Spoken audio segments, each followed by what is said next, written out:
Muy buenas noches, bienvenidos a La Puerta Abierta. Mi nombre es Marilina Bongarrá y hoy voy a estar conduciendo el programa.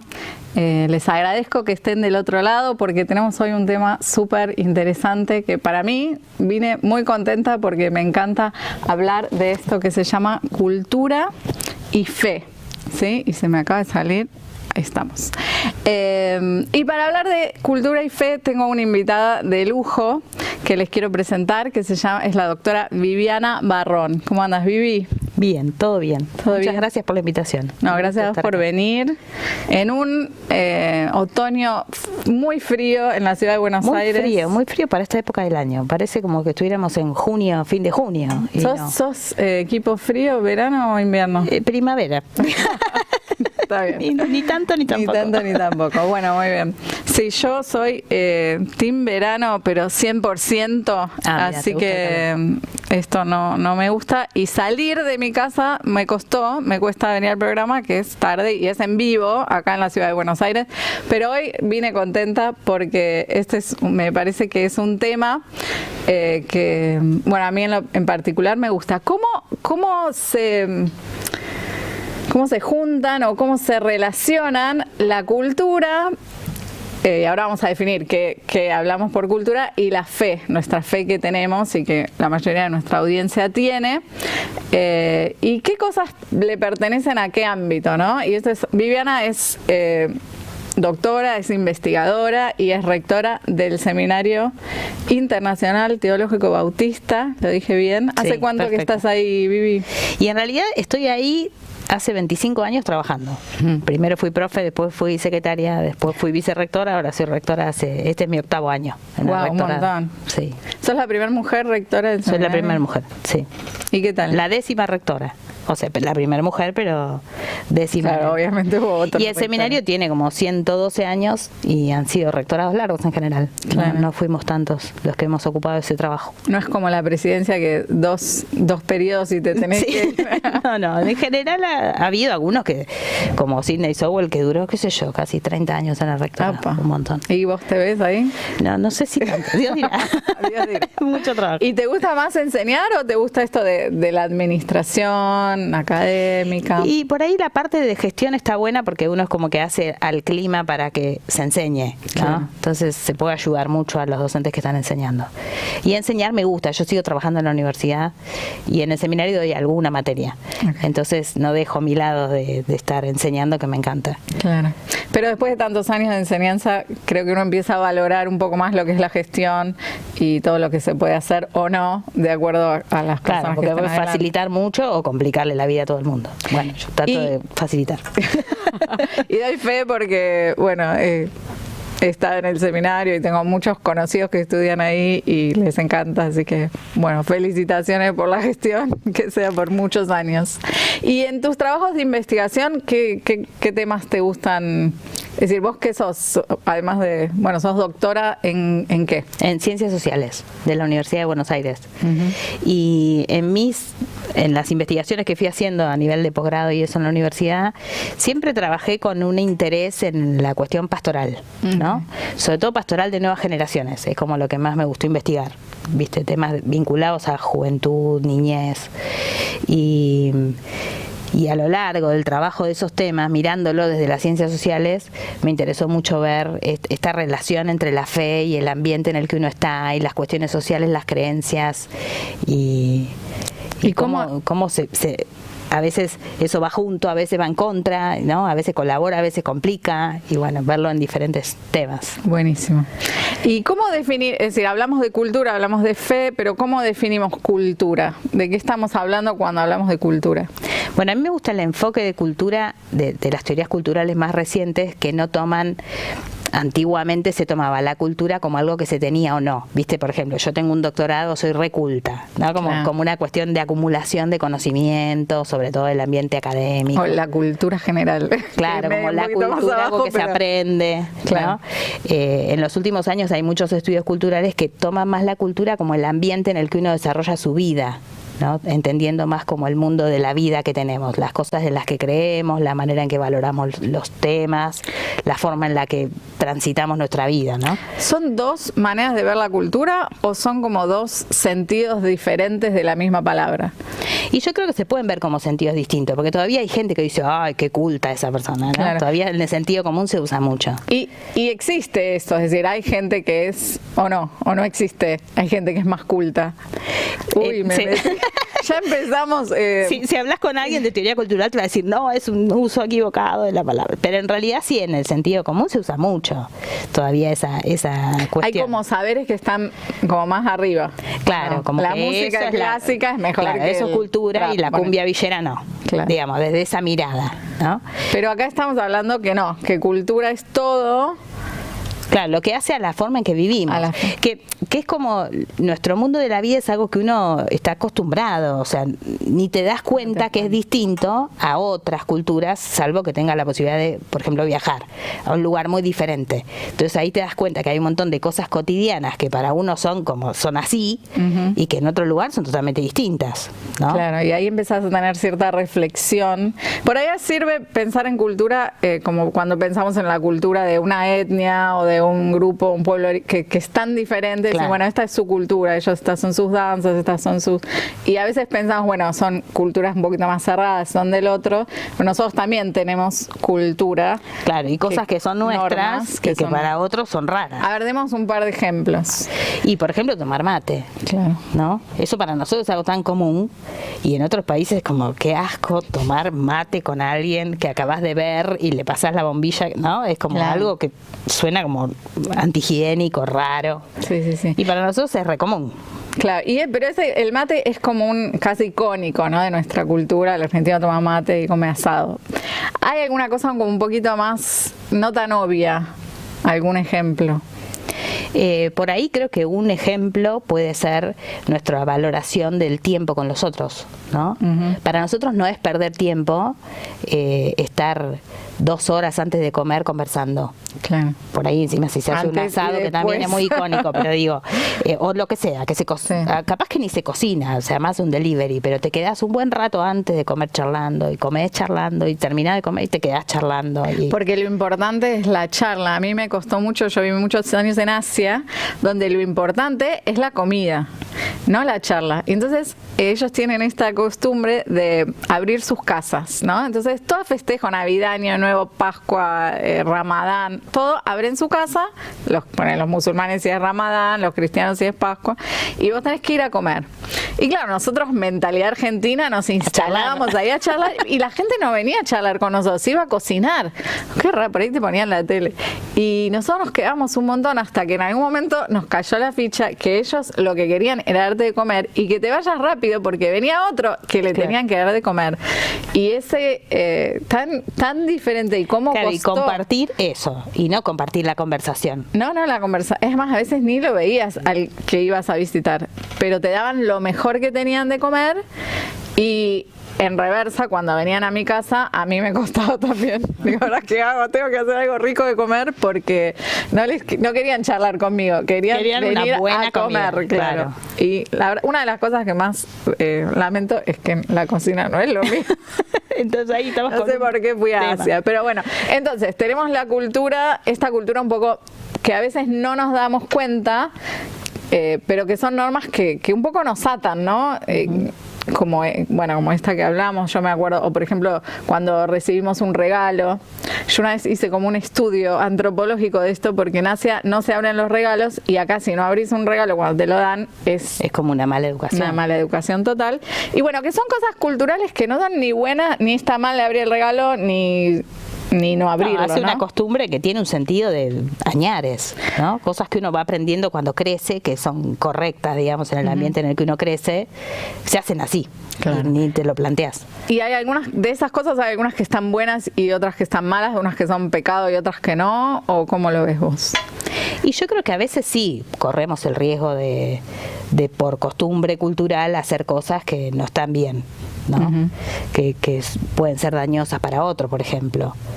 Yo qué sé, hay familias donde el sarcasmo es re común y está re bien hacer sarcasmo, y no siempre está bien, a veces es agresivo, a veces al otro lo puede lastimar, pero si vos creces en un ambiente donde el sarcasmo es parte de la costumbre, no ves el componente agresivo que puede tener para otra persona, ¿no?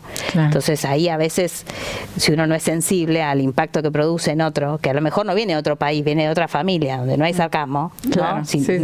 Ni necesitas irte muy lejos, y entonces muchas veces la cultura nos va condicionando a ciertas maneras de hacer las cosas o de relacionarnos con los demás que pueden tener daño para otro, entonces ahí se convierte en un pecado, porque al otro le hace daño. Claro, ¿no? Tal cual. Buenísima esa definición. Sí, porque a veces incluso puede ser que la cultura defina pecado. Una vez escuché esto y me quedó, pero claro, no me acuerdo quién me lo contó, era un misionero que trabajó en África, y en ese lugar donde estaba, gritarle a otro, pelearse, era como el peor pecado, peor que el adulterio, no sé, era como lo peor.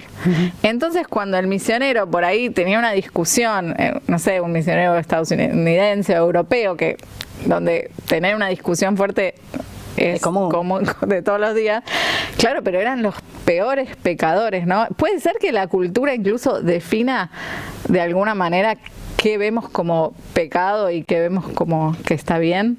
Y yo creo que sí. No sé si lo define todo, porque justamente la fe lo que nos trae es otros anteojos para mirar la cultura, ¿no? Entonces uno cuando mira desde la fe puede discernir, puede darse cuenta que algo no está bien, pero se hace difícil darnos cuenta de lo que no está bien cuando está tan aceptado en nuestro ambiente cultural. Claro. Entonces es como... si para ese misionero gritar no era un problema, le debe haber costado un montón entender que ahí sí era un problema y cambiar ese hábito, ¿no? Porque era un otro cultural que se lo marcaba. Bueno, eso mismo pasa en nuestro propio ambiente, ¿no? De ciertas cosas que tenemos como aceptadas, bueno, son así, somos así, y así nos manejamos. Los argentinos somos así, o yo qué sé, tal familia o tal herencia, y uno lo acepta como dado, y en realidad son cosas que podemos modificar. ¿Y cómo hacemos entonces? Somos cristianos, medio que eso tenemos que tener una nueva cultura, tenemos que hacer otra cultura, o tenemos que ser cristianos dentro de la cultura en la que Dios nos hizo nacer, en las que estamos. Yo creo que en una época hubo así como un delirio de a mí la cultura no me afecta. Claro. ¿No? Como decir, la cultura es la del mundo, y esa diferencia entre el mundo y el reino de Dios como algo dividido completamente. Claro. Entonces decir, a mí la cultura del mundo no me afecta porque yo nací en una familia cristiana. Como si la familia cristiana no estuviera inmersa en esta cultura. Entonces creo que es un error conceptual pensar que uno está fuera de la cultura en la que uno crece. Uno es parte, y justamente eso lo hace muy desafiante, porque cuesta ver lo que vos misma estás creciendo ahí y se te hace como tan común. Pero ¿no? Es necesario como cristianos, es como un ejercicio que tenemos que aprender a hacer. Y se me ocurre parte de la Biblia donde nos dice esto de desafiar nuestros conceptos culturales, o tenemos que decir, bueno, esto es lo que el Señor me dio y bueno, soy cristiano acá. ¿Entendés lo que yo te digo? Creo que el desafío, ¿Qué tengo que hacer? ¿Viste lo que decía el viejo libro de Stott, ¿no? La contracultura cristiana. Esa idea de confrontación con la cultura. Que hay cosas en las que claramente estamos como contramano de nuestra cultura, y porque son temas éticos muy, muy caros para nosotros desde la fe, y es muy evidente, ¿no? Entonces estamos en contra. Y yo creo que el desafío que tenemos es modificar las cosas de la cultura que no son buenas, que no nos hacen bien, que no están dentro de la voluntad de Dios, y a la vez descubrir qué cosas de la cultura condicionan nuestra fe. Porque a veces nos movemos en la fe por la cultura de la que somos parte, ¿no? Entonces hay cosas que nos cuestan de crecer en la fe, porque nuestra cultura nos pone un techo también en lo que podemos llegar a crecer. Buenísimo. Bueno, ahora vamos a hablar de algunos ejemplos un poco más concretos, porque estamos un poco en la teoría. Esto nos está encantando. Tenemos un número de teléfono donde usted puede llamar y hacerle a Viviana todas las preguntas que quiera sobre este tema. No se me vaya de tema. También exalumnos pueden mandarle un saludo, alumnos presentes también. Nuestro teléfono es 11-2777-0000. Si estás fuera de Argentina, tenés que poner más 549. Y agéndatelo en el WhatsApp. Nos puedes mandar un mensaje o un mensaje de texto. Creo que le viene mejor a la producción. Acá, y lo leemos. Así que bueno, el tema es este, y quizás la pregunta que les podemos hacer, si quieren, es si ustedes ven este problema o si se les ocurre alguna cosa donde nuestra fe choca con nuestra cultura argentina, vamos a hablar de Argentina que estamos acá, o bueno, del lugar donde estén, y cómo, bueno, le preguntamos a Viviana cómo hacemos bueno, yo para que no nos limite. Yo no sé, no me comprometo a saber, pero... No, bueno, vamos a charlar de esto. A ver, vamos a pensar, vos hablábamos antes de algunas cosas que vos has visto en tu trayectoria, en tu ministerio, que realmente nos limitan, ¿no? Dame un ejemplo.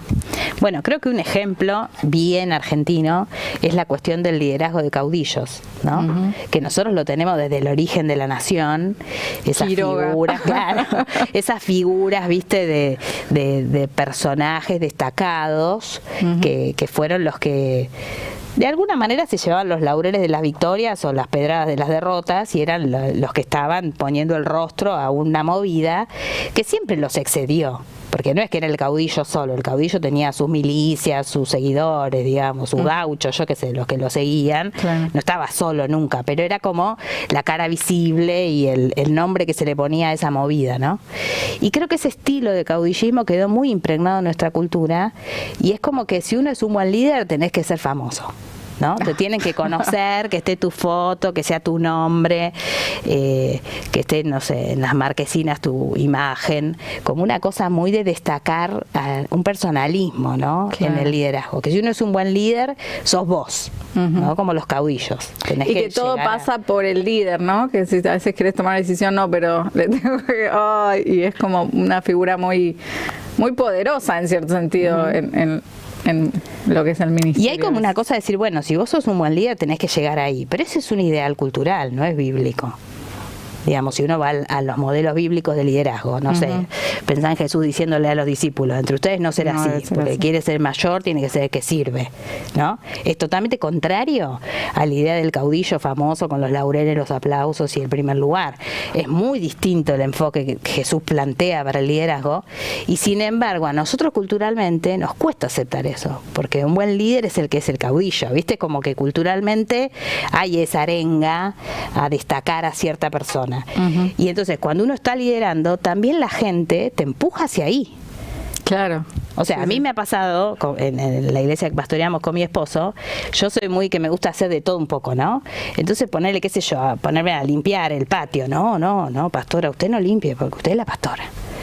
Y la pastora limpia también, y no se La pastora cae, ¿no? Debe de limpiar, debe ser una cláusula de abajo, por favor. Si hace falta lo hago. Claro. Pero no, porque tu lugar no es ese. Tu lugar, ¿viste? Como ponerte en una especie de un pedestal simbólico de que si vos estás en el liderazgo, entonces hay cosas que no califican para tu rol. Se me ocurren dos preguntas, a ver si, porque a veces hago una y después se me olvida la otra porque estoy en esta edad. Pero una es verdad que en el Nuevo Testamento hay otro modelo de liderazgo, pero el Antiguo Testamento es medio caudillístico, ¿o no? Sí, hay grandes líderes. Bueno, ahí tenés a los patriarcas. Sí. Y porque yo creo que hay un lugar sano de los referentes. Sí. Yo no estoy hablando en contra del liderazgo. Y que alguien sea un referente, porque Dios es el Dios de Abraham, de Isaac y de Jacob, ¿no? Claro. Porque esos nombres, porque esas personas, porque representan todo un peregrinar, una manera de relacionarse con Dios, son modelos, son ejemplos, y eso está genial. Y en la Biblia está presente también, ¿no? Y los apóstoles, de hecho, también ocuparon lugares de liderazgo, de enseñanza. No tengo un problema con eso. El tema es la pasada de rosca de eso al caudillismo como cuestión de exaltación de la persona. Claro. Porque esas personas que encontramos en la Biblia guiaron al pueblo, a la iglesia, hacia el Señor, no hacia ellos mismos. Claro, y una posición de humildad, pienso en Moisés, ¿no? Una persona humilde que ni quería, pero bueno, Dios lo pone así. Y pensar que que lo que uno quiere en su ministerio es llegar a ese punto es definitivamente anti claro, todo. Es como una meta cultural, claro. ¿Viste? De tener fama, tener cierto prestigio, cierto reconocimiento, que eso es lo bueno. Y en realidad eso va en contra, me parece a mí, del modelo bíblico de cómo es el liderazgo, ¿no? Ahora, está bien, por ejemplo, que vos como líder digas esto. Ahora, pero si uno ve a un líder que es así y le hace ruido, digamos, eso no es bíblico, es cultural. ¿Qué hace uno? Bueno, creo que en principio lo importante es saber la diferencia, ¿no? A mí me parece que uno puede ver que algo es cultural cuando pasa en los espacios fuera de la iglesia también. Viste, que no es algo que nos pasa en la iglesia nomás, pasa en todos lados. Entonces, si eso pasa en todos lados, entonces no es algo que tiene que ver con nuestra fe, es algo que tiene que ver con nuestra cultura. En muchos lugares hay ese estilo. Si vos mirás liderazgos políticos, en espacios culturales, en un montón de espacios, vas a encontrar ese mismo modelo. Y bueno, en la política, digamos, la política claramente, claro, ¿viste? El mileísmo. Los héroes, los caudillos. Entonces, si uno lo ve que en todo el mundo es así, entonces no es algo sagrado, es algo que está en la cultura secular, digamos así. No es algo inspirado por el Espíritu Santo, sino es algo común. Claro. Entonces uno tiene que entender que eso es algo común, no para juzgar al otro, sino para darle el valor que eso tiene. Digamos, no es un mandato divino que sea así, es una costumbre argentina que sea así, y no es lo mismo, claro, en términos también del modelo que se construye. A mí lo del liderazgo me apasiona mucho porque yo veo mucha gente que se impone esa obligación de ser caudillo y se hace daño. Claro. Porque para ser caudillo tenés que ponerte en un lugar que no es sano, ¿no? Como que podés con todo, como que a vos nadie te va a ayudar, y la soledad del liderazgo y esa cuestión que no está buena, o sea, hace un montón de mal. Y no está buena para el caudillo, digamos, claro, y no está buena para los otros porque todos los caudillos, todos somos humanos, y entonces tener que decir, a nosotros nos pasa mucho con los misioneros, ¿no? Uy, ustedes que son misioneros, como que si fuéramos superhéroes. Claro, estás en otro nivel. Perdón, pero no. Y después, uy, te vas a llevar un chasco conmigo porque, no sé, los idolatramos de alguna manera y realmente... Y genera no frustración porque nadie puede, o sea, la Biblia, más la iglesia es el cuerpo, es el pueblo, es más colectiva la cosa, más comunitaria, claro, no individualista, ¿no? Y se me ocurre que también, o bueno, esto es algo que vos decías, ¿no? Que eso limita también que otras personas puedan, personas más jóvenes, que el liderazgo sea más compartido, ¿verdad? Claro, y porque además, si vos entendés que el liderazgo es mío, que nadie me haga sombra, porque es mío. Claro. Entonces, si alguien pinta, hay que cortarle la cabeza, ¿viste? Esas prácticas violentas que a veces hay en los liderazgos, de no permitir el recambio generacional, porque no es una cuestión que se comparte, es mío, ¿viste? Claro. Entonces, eso no es bueno para incluir a nuevas generaciones, para formar quienes van a seguir, y también para entender que uno no va a estar siempre. O sea, en un momento el Señor nos va a llamar a su presencia y ya no vamos a estar. ¿Y quién va a seguir? ¿No? Claro. Tener una visión más generacional de las cosas. Y como para terminar este tema en un punto positivo, primero le digo a la audiencia que no estamos hablando de nadie en particular, esto es un tema teórico, porque por la duda. Pero además, bueno, ¿cuál sería el modelo bíblico entonces de liderazgo? Así sucintamente, sé que podríamos hacer muchos programas de esto, pero bueno. Bueno, para mí la clave es que toda la gloria es para el Señor, ¿no? No para las personas. Eso es lo clave. La gloria se la tiene que llevar Dios. Si yo me quiero llevar la gloria de los aplausos, ahí está mal, ¿no? Y eso de buscar la gloria de Dios en todo lo que hacemos tiene que ver con entendernos como parte del plan de Dios, del que no se trata de mí, se trata de lo que Dios quiere hacer. Claro. Entonces yo soy un instrumento para lo que Dios quiere hacer, y entonces no estoy yo sola en el mundo, estoy con mis hermanos, hermanas que están para servir, y entonces ahí entendernos como parte, no sé cómo decir, como de un engranaje, ¿viste? ¿No? Sí, tal cual. No soy la última Coca-Cola en el desierto, ¿no? Si uno tiene esa perspectiva, ahí creo que nos vamos de la perspectiva bíblica de la cuestión. Y hay que estar volviendo. Yo no lo digo para acusar a nadie, como decías, no estoy pensando en ningún ejemplo concreto. Me parece que son como las tentaciones de nuestro tiempo, ¿no? De nuestro ambiente cultural, ir por ese lado, y justamente hay que volver a los modelos bíblicos siempre para repensar qué tenemos nosotros que no se condice con el mensaje del Evangelio, ¿no? Tal cual. Y como líderes volver a la idea, me parece a mí lo más básico es esto de que Jesús, nuestro líder, vino a servir, ¿no?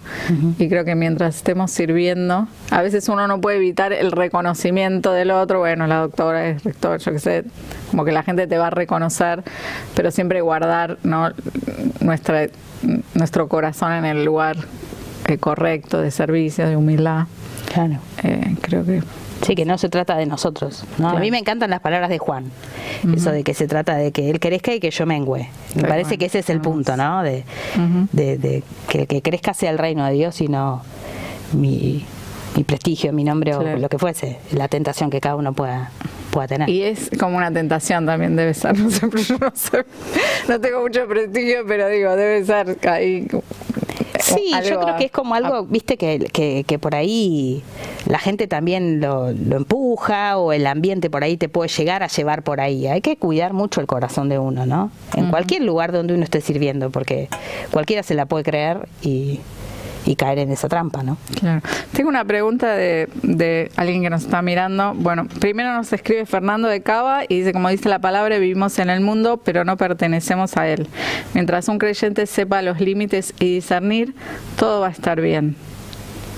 Sí, el tema es saber los límites y estar atento, ¿no? Bueno, muy bien, es verdad, y acá estamos a ver algunos límites, vamos a ver cómo podemos discernir, ¿no? Ese es un tema, porque nosotros podemos hablar de 2 o 3 cosas acá, pero son un montón de cosas, y tener ese constante ejercicio de preguntarle al Espíritu Santo y que nos ayude a discernir qué cosas son culturales, qué cosas no.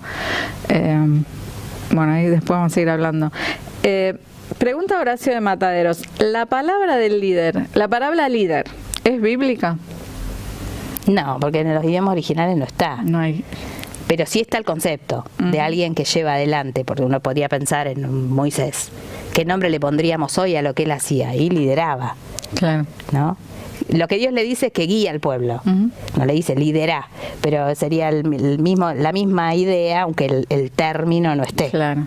¿No? Y se pueden usar muchos términos que usamos de Trinidad, por ejemplo, no está en la Biblia y sin embargo Y porque la Biblia no fue escrita en español, entonces hay un montón de conceptos que nosotros tenemos en nuestro idioma que así tal cual en la Biblia no van a estar. Y conceptos teológicos que se desprenden de la Biblia, pero que no necesariamente hay una palabra en la Biblia o en griego que describe eso, pero bueno, que los necesitamos para poder hablar de ciertos fenómenos. Nos preguntan, ¿cómo podemos evitar la práctica de validar y legitimar con la Biblia las prácticas culturales? ¿Cómo podemos evitar? Claro, es decir, bueno, yo te puedo decir, bueno, vos decís que los caudillos es cultural de Argentina, pero mira a Abraham, mira a Pablo, mira a los apóstoles, y muchos que ahora son apóstoles, es decir, como que siempre uno quiere retruco, ¿o no? Sí, creo que para mí uno de los peligros que tenemos como pueblo que valora tanto la Biblia es usar la Biblia como una herramienta para defender un punto. ¿No? Que es una tentación muy común. Si yo quiero defender un punto, entonces agarro una frase de la Biblia. A mí un ejemplo de eso que me encanta es cuando Pablo dice en Filipenses, todo lo puedo en Cristo que me fortalece, ¿no? Que mucha gente usa esa frase para todo, para la psicología positiva, que es algo muy de la cultura, de que hay que poder con todo, muy Disney, viste, lo que tu corazón te llama, que eso también está muy en el ambiente cultural. Y sin embargo, si vos lees Filipenses 4, lo que Pablo está agradeciendo es que la iglesia le mandó una ofrenda porque no tenía que comer y la iglesia le ayudó. Inclusive le pasa factura que no le ayudaron tanto, pero bueno, menos mal que recapacitaron. Si lees todo el pasaje. Y entonces Pablo está contando que está en la cárcel, que le está pasando re mal, pero que todo lo puede en Cristo que lo fortalece. No es un mensaje de éxito, de que todo está perfecto y de que, ¿no? Que puedo con todo porque mi corazón me guía, ¿no? Ahora, cuando alguien quiere defender ese mensaje de éxito, de que, viste, que hacer lo que te lleve tu corazón, te agarra Filipenses 4:13 solo y te dice, porque como dice la Escritura, todo lo pueden creer, y en realidad es un uso muy irrespetuoso del texto bíblico. Para mí la clave está en estudiarlo bien, ¿no? Entender bien en qué sentido se usan las palabras en el texto original, en qué contexto, en qué sentido se dijeron, con qué mensaje transmitía, no solo esa frase, sino todo lo que se estaba diciendo, donde está esa frase también, para no hacerle decir a la Biblia cosas que en realidad no son las que dice. Que no dice y que además termina siendo en detrimento del, porque a decir, bueno, todo lo puedo en Cristo me fortalece, pero todo, volar no puedo, digamos, hay un montón de cosas que no puedo. Entonces no es que le termina siendo mal mal a la persona que recibe esa enseñanza o la lee descontextualizadamente. Claro, viste que está sufriendo y dice, y no, pero no tengo que sufrir, porque lo tengo que poder... Pero y Pablo está contando que está sufriendo, no le está pasando bien. Y en ese contexto lo dice, ¿no? Claro, ese es otro de los temas que vos decías, ¿no? El tema del sufrimiento y cómo lo vemos culturalmente y cómo lo ve la Biblia, ¿no? Sí, porque en nuestra cultura hay toda esa cosa de hay que estar bien, ¿no? Muchos le llaman el imperativo de la felicidad, ¿viste? Como que hay que estar bien, hay que estar bien, hay que estar feliz, hay que ser feliz. Es la meta. Es la meta. ¿Qué querés para tus hijos? Lo que sea, pero que sean felices, ¿no? Como ese mandato cultural muy fuerte de los últimos, no sé, 70 años para acá, se ha ido instalando cada vez más como objetivo de la vida la felicidad. Sí. Y la Biblia no tiene esa idea. O sea, es una idea nuestra. En la Biblia no aparece esa meta de ser feliz. La realización de las personas está en hacer la voluntad de Dios, en conocer a Dios, en crecer, en desarrollar la voluntad de Dios en la vida, pero no la felicidad como esa cosa individualista, ¿no? Entonces ahí hay una gran diferencia entre lo que la cultura pone como ideal y lo que la Biblia nos plantea como ideales de vida, ¿no? Bien. Sí, pensaba en los salmos, ¿no? Que cuántos salmos son de lamento, que la mayoría son de lamento, de tristeza, y sin embargo nosotros... Eso es como que, bueno, debe ser un error. No puede ser. Bueno, eso porque es el Antiguo Testamento, ¿no? Claro. Pero en el Nuevo Testamento también hay llanto, hay tristeza, hay momentos difíciles, pero no leemos esos textos porque nos hacen ruido con nuestra cultura. Si nuestra cultura es de la felicidad, la alegría, la alegría, la alegría, entonces voy a buscar en la concordancia alegría y leo solo eso. Donde hable de tristeza, no lo voy a leer. La concordancia, buenísimo. Googleo. Ahora no sé si nadie tiene una concordancia. En Biblia, versículos sobre la alegría. Y te tiran, ¿viste? Todos los versículos. Sí, tal cual. Y damos también una idea falsa de lo que es el Evangelio, ¿no? Porque Jesús no vino para hacernos felices, vino para rescatarnos, vino para salvarnos. Pero muchas veces presentamos, incluso cuando presentamos el Evangelio, decir, bueno, si quieres ser feliz en la vida, vení a Cristo, como que ese fuera el objetivo único, universal. Claro, y es un gancho, ¿no?, de comunicación, porque a la gente le interesa la búsqueda de la felicidad. Y tampoco es que esté mal buscar la felicidad, lo que pasa es que es un engaño, porque es una búsqueda media que no se logra nunca, digamos. Entonces produce como un contrasentido en sí mismo, es decir, te acercas a Dios para que Dios te haga feliz. Dios no está para hacerte feliz a vos. Claro. Como mucho, excede mucho a eso. Sí. Y la felicidad que llega, y es una felicidad, ahora parece que no podemos ser felices, no, que la paz que el Señor nos da, la felicidad o el contentamiento, aún en momentos muy difíciles, que supera en gran manera a lo que el mundo, o lo que, no el mundo, todos nosotros culturalmente conocemos o definimos, ¿no?, como felicidad. Incluso la gente ni siquiera sabe, pero dice, bueno, ¿qué es la felicidad? ¿Viste? Como que se ponen a definirla porque nadie sabe qué es lo que te hace feliz. Si es algo pasajero, si es algo que te va a durar para siempre, bueno.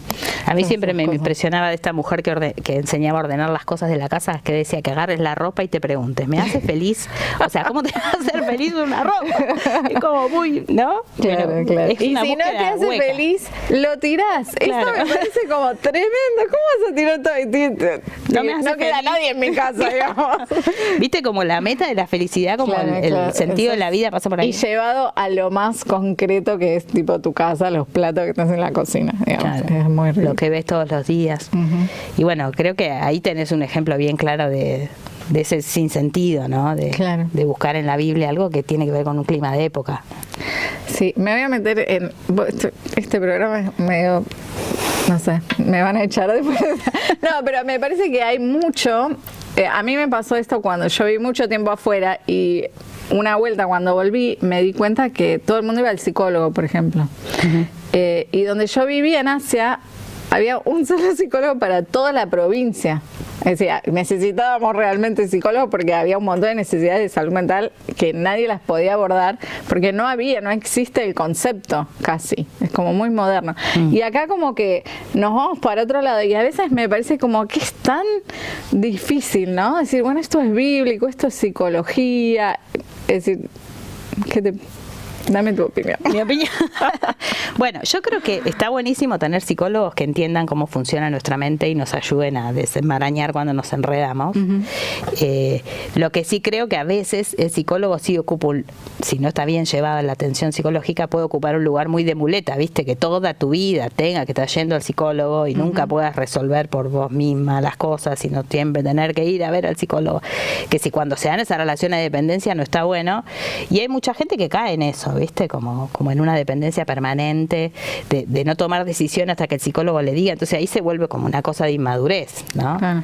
Y cuando algo que es muy común en la psicología, por ahí, la psicología más barata, diría Charlie, ¿no? Pero es decir, en esto de, bueno, vos sos primero. Cuando hay algo así, por ahí te dicen, bueno, vos tenés que pensar en vos primero y ponerte en primer lugar. Y es tan obviamente contradictorio con el mensaje de la Biblia que dice, bueno, toma tu cruz y seguime. Claro. Entonces ahí me parece que se forman unos cortocircuitos y no todo el mundo ni siquiera los reconoce, ¿no? Como que, bueno, si el psicólogo es cristiano, todo lo que me dice va a estar bien, va a estar de acuerdo a la palabra de Dios, y me parece que ahí, más que nada, tenemos que tener como muy afinado esto, decir, bueno, ¿qué me están diciendo que haga? Y realmente pasa el filtro de la palabra. Claro, porque por ahí se define como saludable, ¿no? Cosas desde la psicología positiva, por ejemplo, y no son saludables, son maneras de verlo. Muchas cosas son saludables que encontramos en la Biblia para nosotros como personas, ¿no? Para nuestra realización, por ejemplo, el sentido de trascendencia, de servir al otro, de pensar en el otro, y toda esa onda de la psicología que te hace ser autocentrado, ¿no? Pensar en vos, lo que a vos te sirve, y soltar lo que no te suma, ese estilo de mensaje. Que yo no digo que uno tiene que vivir en la Edad Media, sacrificarse y sufrir, no estoy diciendo eso, pero digo, tampoco los demás son descartables, tampoco podés cortar todas las relaciones que por alguna razón te incomoden un poquito, ¿no? Como que a veces se lleva a un extremo sin misericordia, sin amor por el otro, y ahí faltan elementos que en la Biblia son claves porque son sanos para nosotros. Es sano amar a otro al punto de tenerle paciencia exagerada, porque eso es la misericordia. Entonces, no quiere decir que te dejes maltratar, no estoy diciendo eso, pero sí tener paciencia, por ejemplo, ¿no? Sí, tal cual. O amar a nuestros enemigos, como que es como, a ver, decime, no vengarse. Claro, no vengarse. Son todas cosas tan contraculturales, y vamos a ir con esto de nuevo, ¿no? Pero que son realmente contraculturales, eran contraculturales ya cuando Jesús las dijo, son contraculturales al ser humano, me parece, a la cultura. Sí, no van en el sentido común. Claro, no van en el sentido común, y sin embargo son pilares, ¿no? de nuestra fe. Bueno, vamos a hablar de otro tema que también es un poquito controversial. Papá, si me estás mirando. No, bueno, me dan el programa y yo hablo de estas cosas. Hablamos un poco del rol de la mujer en la cultura. Es como un tema tremendo, incluso en estas semanas, ¿no? Que estamos viendo noticias de eso.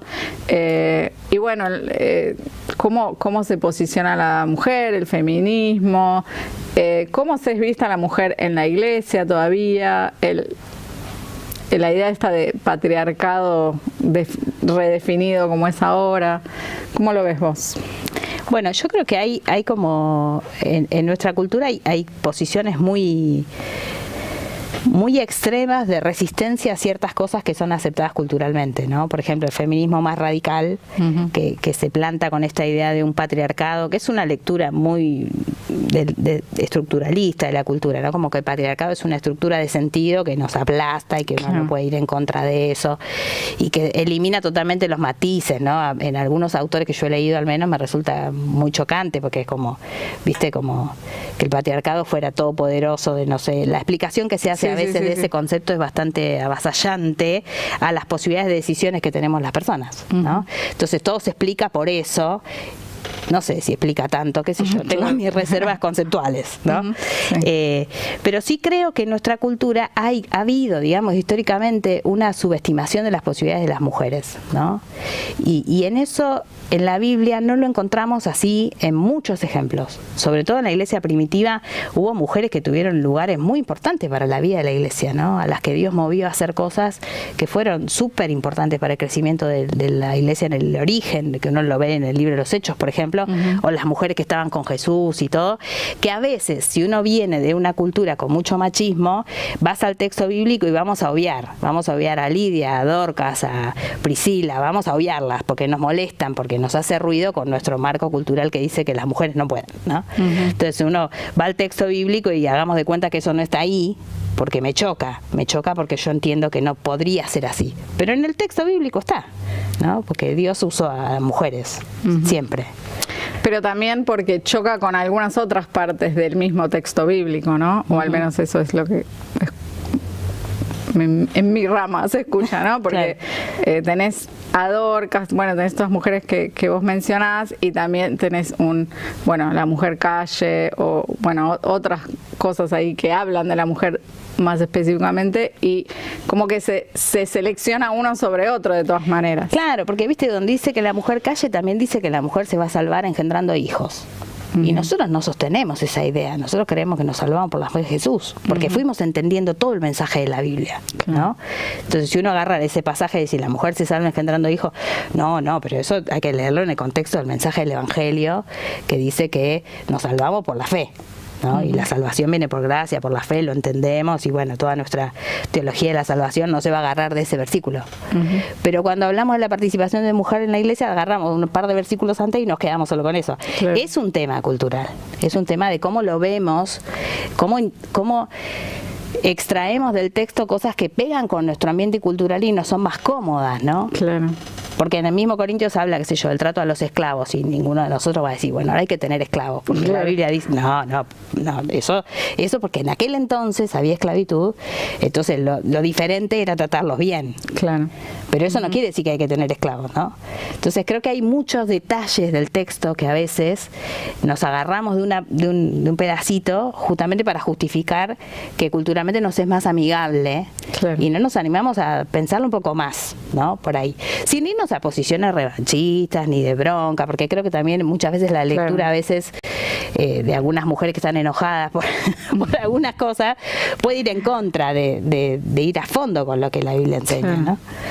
Sí, a ver, nosotras como mujeres, ya que tenemos el micrófono, es un tema, ¿no? Porque uno lo tiene que pensar, uno quiere estar dentro de lo que dice la palabra, y también tiene ciertos dones, y escucha diferentes voces de parte de los hombres, ¿no? Y a veces hay como pero ¿cómo es esto, no? El otro día me pasó algo que no me había pasado nunca, y es que un señor, un hombre, me dijo, la verdad que pienso que nos estamos perdiendo un montón por no escuchar más a las mujeres. Y yo estaba como... pero no, es decir, como, wow, ¿cuánto tiempo le lleva a esa persona? Porque escuchó a varias mujeres y dijo, mira qué diferente esta perspectiva. Y cuando leemos la Biblia vemos que las mujeres siempre fueron escuchadas, digamos que Jesús fomentó escuchar a las mujeres, y las mujeres tienen un rol que muchas veces no lo destacamos. Bueno, y en las historias de nuestras iglesias también. Sí. La mayoría de las pioneras han sido mujeres. Y en las congregaciones hay muchísimas mujeres que sirven al Señor y hacen cosas re interesantes, ¿no? ¿Hay cosas que para vos la mujer no puede hacer en la iglesia? En mi perspectiva, no. Pero bueno, yo vengo de una tradición bautista, donde tenemos mujeres ordenadas al pastorado, que no fue una decisión que se tomó de un día para el otro, pero ya hace como más de 50 años que se tomó. Claro. Y que trajo muchísimas controversias. Yo he leído en el archivo histórico del seminario, me puse a leer algunas cartas que encontré de todas las discusiones, que sí, que no, que las solteras, las casadas, que si el marido es pastor, que si no es pastor, que sí. Bueno, finalmente en los bautistas se tomó la decisión de que no sea un problema ser mujer para ser pastora, pero bueno, tuvo que ver con todo un proceso también de acuerdo entre las iglesias, ¿no? Y para mí hay una cuestión importante en eso, que se pudo llegar a un acuerdo que no generó una explosión o una implosión. Claro, no, se llegó a un acuerdo y fue un proceso de tiempo, y que también tiene sus tensiones, ¿no? Gente que está muy de acuerdo con eso y gente que le cuesta un poco más, pero bueno, también depende de los grupos y justamente la cultura la cultura, lo que pueden aceptar o lo que les resulta muy chocante, ¿viste? Que resulta como escandaloso. Entonces, aún en denominaciones más complementarias, donde la mujer puede tener roles de liderazgo, incluso de pastorado, ¿a vos te parece que la cultura aún ahí determina un poco y aún así las mujeres están como que tienen un rol no tan protagónico? Y hay situaciones que sean, por ejemplo, cultural. te digo en el caso nuestro de los bautistas, ¿no? Lo que yo observo. Si hay un hombre joven que tiene potencial para ser pastor, entonces lo ordenan al pastorado. Y si hay una mujer joven que tiene potencial, tiene que esperar. Y cuando pasan muchos años y ya demostró que tiene un ministerio probado, con fruto, muchos años, como 30 años, 20 años. Ya no es más joven. Ya no es más joven. Y entonces ahí se hace su ordenación. Y eso es una diferencia porque son mujeres, genera como una sospecha, ¿viste? Y eso tiene que ver con nuestro ambiente cultural. Es decir, bueno, hay que ver, porque es mujer, ojo, a ver. Es duro, pero sucede, ¿no? Y creo que tiene que ver con el ambiente. Para mí, ¿es duro para quién? Es duro para las mujeres, porque muchas se sienten tratadas muy injustamente, ¿viste? Como no es equitativo. Por ser mujer vas en desventaja, solo por ser mujer. Claro. Y eso es doloroso y a muchas mujeres les ha costado mucho, las ha hecho sufrir mucho y las ha enojado mucho. Algunas se han ido de la iglesia por esas cosas, ¿viste? Porque es doloroso. Y también es doloroso para los matrimonios, ¿no? Cuando hay un matrimonio que tienen un llamado y que genera un montón de tensión en el matrimonio mismo, esa situación de injusticia, que se vive así, que se ve así, que cuesta y que, ¿viste? Trae mucho conflicto. Entonces, en el fruto, yo creo que también se ve que no está del todo bueno que pasen esas cosas. Pero bueno, son procesos que cuesta mucho revisar a veces y repensar o mirar desde otra perspectiva, ¿no? Y nosotras como mujeres, ¿cuál sería la reacción más bíblica que podamos tener? Porque vos decís, bueno, uno se puede enojar, frustrar, patalear, irse, no sé, volcarse al feminismo. Hay movimientos feministas dentro de lo que es también la iglesia evangélica. ¿Qué tendría que hacer una mujer que es muy difícil? un poco... Para mí, viste, el límite está en que lo más importante es el amor. Para mí el límite está ahí.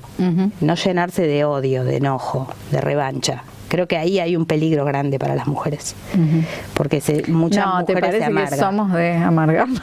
Se amargan, ¿viste? Y si uno se amarga, ahí ya pierde mucho más de lo que puede llegar a ganar. Y después las vías, qué sé yo, depende de cada una, de su contexto y de lo que... yo no tengo una receta sobre eso. Pero para mí sí es importante cuidar mucho nuestro corazón, ¿no? Que no se llene de amargura, de enojo. Y yo con muchas mujeres que he charlado en mis años de ministerio, siempre he ido a ese punto, ¿viste? No dejar que se contamine el corazón de la mujer con amargura, porque si no, ya después, ¿viste? Como que hace las cosas enojadas. No está bueno. Y se nota. Claro, y se nota y el fruto no está bueno tampoco, ¿no? Porque no se basa en el amor, sino más en una especie de enojo o algo así. Sí, como toda amargura hay que desterrarla. Tengo algunos mensajes más. Buenas noches. Dice, ¿por qué algunas iglesias desconocen y hasta satanizan el valor cultural de los pueblos originarios? Felicitaciones por tan buen programa. David de Sid, Honduras. ¿Por qué lo hacen? Y porque es distinto, yo creo, ¿no? Porque la cultura de ese grupo es tan distinta que entonces la ven como que es del diablo. Es más fácil etiquetarla que entenderla. Es ese mismo proceso, ¿no? Lo que se parece a mi cultura es bueno, es lo que debe ser, y lo que es diferente debe ser malo. El otro día hicimos un programa con Leo Bartanian y mostramos como un clip hablamos de música y cultura, ¿no? Y era algo como africano, ¿no? Y cuando terminamos alguien nos dijo, pero eso parecía como un banda, ¿no? Pero no, eran unos y creo que era incluso cristiano, pero claro, ya causaba rechazo porque uno lo asocia con lo afro-religioso. A lo afro y nada que ver, ¿no? Pero bueno, está bueno hablarlo y bueno, nosotros acá somos pro pueblos originarios. Claro, creo que es eso, viste que lo distinto asusta, entonces es más fácil etiquetarlo de malo y no me tomo el trabajo de entenderlo bien, que es trabajoso entender a un otro cultural, es muy difícil. Muy difícil. Siempre cuesta. Dice, la verdad que es injusto cuando hacen esta diferencia entre el hombre y la mujer. Hay más mujeres en el campo misionero que hombres. Y creo que ese dato es así, no tengo la estadística, pero entiendo que sí. Yo soy muy mala para los números, hay un número, es más del doble. Muchas más mujeres solteras y bueno, obviamente mujeres casadas, pero sí. Por lo menos en mi campo, que es la traducción de la Biblia, fue una de las primeras agencias misioneras que permitieron a mujeres solteras ir a trabajar a comunidades. Entonces iban 2 mujeres solteras y eso no se hacía en los 50, entonces y abrieron campo y muchos Nuevos Testamentos hechos por equipos de mujeres, y en eso en el área de la traducción de la Biblia han sido pioneros o en dejar que las mujeres sirvan, pero hay muchas misioneras solteras y casadas, obviamente, que están sirviendo en lugares súper difíciles. Y que tienen buen fruto, porque viste lo que decía Jesús de medir el árbol por sus frutos, ¿no? Y creo que ahí se nota que bueno ha sido el trabajo de esas mujeres en el campo misionero, ¿no? Sí, y que sigue siendo muy importante. Dice este mensaje: en otro momento la Iglesia fue liberadora de los oprimidos, por ejemplo de los esclavos. Actualmente es posible que haya oprimidos por lo que todavía no hayamos actuado por ceguera cultural. Y yo creo que es posible, sí, totalmente, pero creo que también las iglesias son espacios de mucha libertad para las personas, porque la iglesia no es una sola cosa, un bodoque, ¿no? Cada comunidad de fe tiene su dinámica, sus diferencias, sus matices, y cuando uno escucha historias concretas de ciertas congregaciones, hay muchísimas personas que encontraron su realización, su sentido de vida, su capacidad de pertenecer a una comunidad en la iglesia. Y eso es muy liberador, ¿no? Personas que han llegado heridas o solas o con muchos golpes de la vida y encuentran en la iglesia un lugar que les hace mucho bien. Entonces yo creo que si bien todavía tenemos mucho que crecer siempre, también la iglesia sigue siendo un espacio de refugio y de libertad para muchas personas, ¿no? Tal cual, sí. Y que hay un montón de cosas que hacemos bien, ¿no? Porque parece que estamos medias criticonas hoy, pero no. No, yo creo que hay muchísimo que hacemos bien. Sí. Y el desafío es darnos cuenta de dónde están las cosas en las que no nos estamos avivando y crecer y avanzar y reconocer que también algunas cosas de nuestra cultura son geniales. Yo trabajé mucho tiempo en equipos multiculturales y me daba cuenta que nosotros, por ser argentinos, por ser latinos, traíamos a la mesa una calidez, centrados en esto de las relaciones y no tanto en, bueno, cuánto logramos o quién se convirtió, cuántos Nuevos Testamentos publicamos, ¿no? Y eso era genial y la gente nos felicitaba y nosotros, bueno, no hicimos nada más que ser cultural, traer un poquito de nuestra cultura. O por ejemplo, nosotros somos muy de abrazar y nosotros teníamos una colega de Singapur que nunca la habían abrazado, sus padres no la abrazaban, nadie la abrazaba y ella, claro, fue la primera vez que se sintió querida desde ese lugar. Y bueno, son cosas culturales que uno le cuesta, a mí me costaba mucho no abrazar a la gente, a veces no podía, pero bueno, que también hay cosas de nuestra cultura que son súper positivas y así como podemos hacer este ejercicio de decir, bueno, qué cosas de nuestra cultura nos limitan, también podemos hacer el ejercicio de decir qué cosas de nuestra cultura realmente magnifican el Evangelio y realmente traen gloria al nombre del Señor. Sin que quizás quererlo, porque claro, ni nos cuesta, porque lo tenemos aprendido. Y está bueno eso también. Y son una bendición. Yo creo que, por ejemplo, tenemos nosotros una manera muy de pensar las cosas y de no creer cualquier cosa, de buscar la prueba. Los argentinos somos así, como un toque desconfiado, de buscar explicaciones y demostrármelo y explícamelo, y eso es buenísimo. Porque es más difícil que nos engañen, por ejemplo. Claro. Y la gente trae eso de su crianza, ¿no? La posibilidad de hacer preguntas, de cuestionarse, de indagar. Y es una bendición de nuestra cultura. Porque en otros lugares la gente es como muy sumisa, muy dice todo que sí, no se cuestiona, no se hace preguntas y entonces es más fácil de engañar. Claro. Por ejemplo, por dar otro ejemplo, sí, ¿no? Sí. Y esa tiene la contracara de que a veces nosotros somos muy frontales, ¿no? Y cuando a veces estamos especialmente con otra gente de Latinoamérica que son como más respetuosos, más, no sé. Más tranquilos. Sí, no me sale en este momento la palabra, pero sí un poco más formales quizás, y nosotros como argentinos podemos ofender a veces de ser un poco argentino, ¿no? De avasallar, sí. Es posible, a ver, volvamos un poquito a la teoría, pero ¿es posible cambiar nuestras normas culturales? Porque a veces me parece como que siquiera las vemos, pero cuando las vemos, ¿cómo hacemos para cambiar esas cosas? Bueno, hay en los autores que estudian la cultura, hay algunos que son como, viste, no, porque la estructura cultural está por encima del sujeto. Claro, no es algo que... Y no lo vas a cambiar nunca. Yo no voy mucho con esa teoría. Yo voy más con los autores que hablan de que la cultura es algo que se va armando cotidianamente, entonces se puede modificar. Y porque si vos observás espacios pequeños en distintos ambientes culturales, ves matices, ves diferencias. No todo el mundo es igual a todo el mundo, digamos. Hay una posibilidad de cambiar. Y yo creo que eso se logra mucho en las comunidades de fe, de hacer ambientes culturalmente más sanos, diferentes a lo que es el ambiente más amplio, ¿no?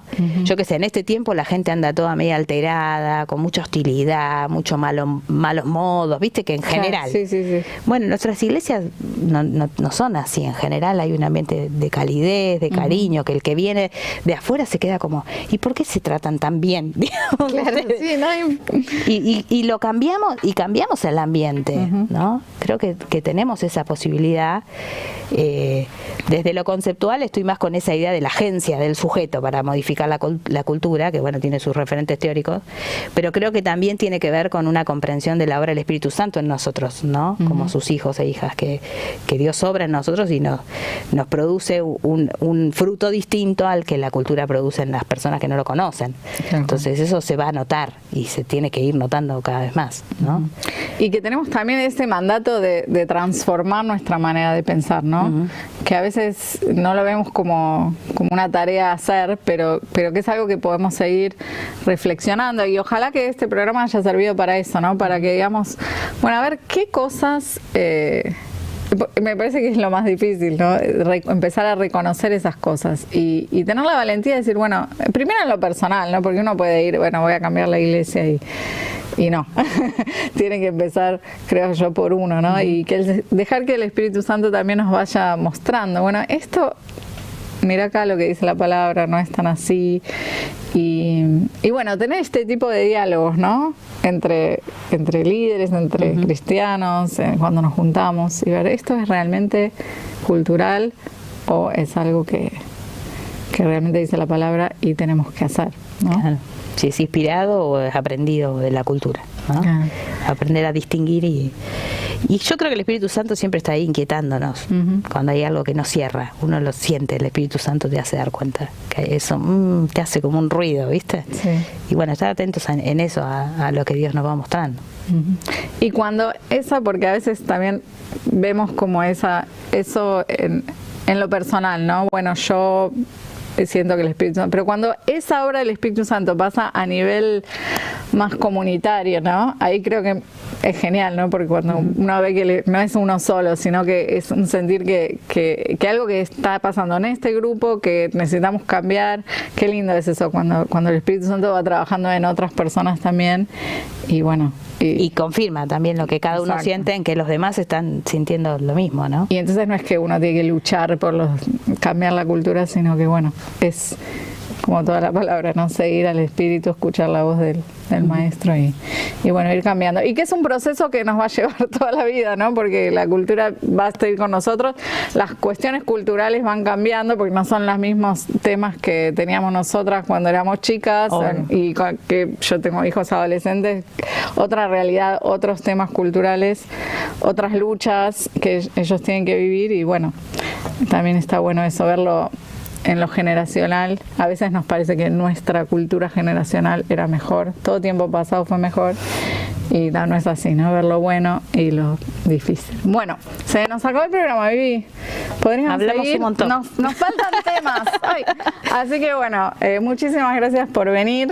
Un placer hablar con vos. Espero que les haya servido, que haya sido de bendición, que nos haya hecho pensar, y que bueno, que esto nos quede para que bueno, que el Espíritu Santo nos vaya mostrando, para que realmente podamos vivir una fe lo más cercana a la cultura de nuestro Señor Jesús.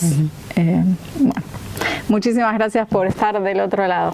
Nos vemos el próximo programa.